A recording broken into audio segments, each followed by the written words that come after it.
Shalom, selamat pagi pemirsa Embun Surgawi.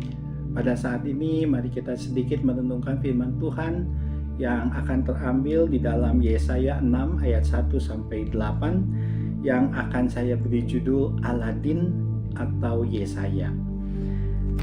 Kita akan bacakan ayat 8 yang mengatakan, "Lalu aku mendengar suara Tuhan berkata, siapakah yang akan kuutus?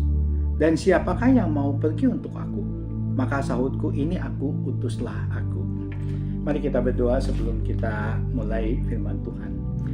Tuhan, pada saat ini kami ingin mendengarkan firman-Mu. Biarlah kami dapat menjadi saksi-saksi Kristus di dalam kehidupan kami. Kami belajar untuk kami dapat menyerahkan diri kami untuk kemuliaan nama-Mu. Terima kasih Tuhan, dalam nama Tuhan Yesus saja kami berdoa. Amin. Saudara, sejak masih kecil, saya sudah mengenal dongeng Aladin. Aladin adalah kisah tentang seorang anak jalanan yang jatuh cinta kepada seorang putri raja. Wah, pasti hubungan mereka tidak akan berjalan mulus. Ya, pasti banyak tantangan. Namun nasib Aladin itu berubah ketika ia menemukan lampu ajaib. Ketika ia menggosoknya, maka keluarlah jin yang sanggup dan mampu memberikan apapun yang Aladin minta.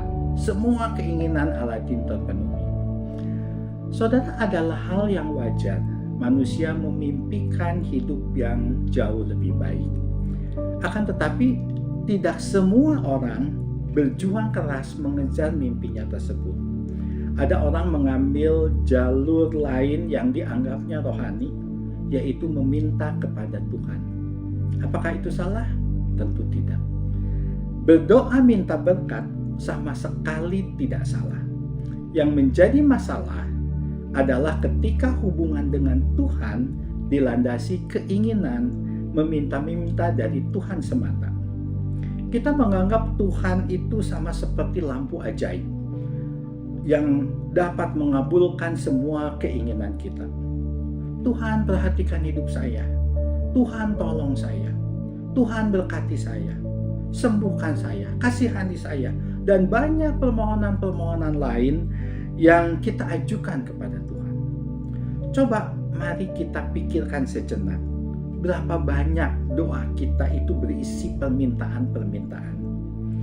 Yesaya 6 ayat 1-8 mengisahkan tentang perjumpaan Yesaya dengan Tuhan. Ia menyadari dirinya bahwa dia orang berdosa di hadapan Allah yang kudus. Akan tetapi Tuhan mengampuni dosa-dosanya. Setelah itu Tuhan bertanya, siapakah yang akan kuutus? Siapakah yang mau pergi untuk aku? Lalu Yesaya menjawab, ini aku, utuslah aku.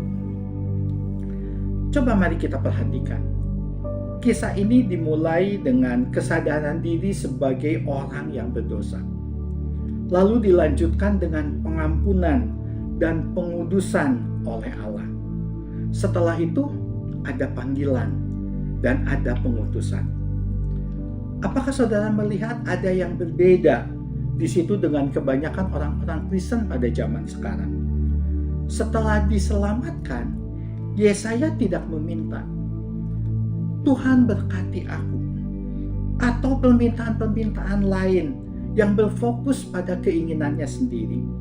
Namun sebaliknya, ia malah menyerahkan dirinya kepada Tuhan. Setelah anugerah keselamatan diperolehnya, yang ia pikirkan bukan mendapatkan bonus dari keselamatan tersebut, tetapi bagaimana memberikan hidupnya bagi pekerjaan Allah. Bukan ingin mendapatkan berkat yang lebih banyak lagi, namun Yesaya tetap ingin menjadi berkat di dalam hidupnya.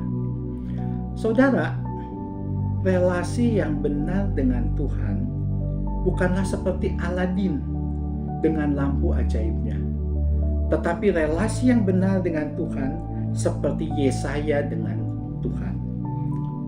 Bagaimana relasi saudara dan saya dengan Tuhan selama ini? Mari kita bangun relasi yang benar dengan Tuhan supaya kita mengenal Dia dengan baik. Dan pengenalan yang baik akan Tuhan akan membuat kita semakin dekat dengan Tuhan. Akan kita semakin memahami cara berpikir Allah di dalam setiap peristiwa di dalam hidup kita. Dan pada akhirnya, pengenalan yang benar dengan Allah, hidup kita akan menjadi berkat bagi orang lain. Amin.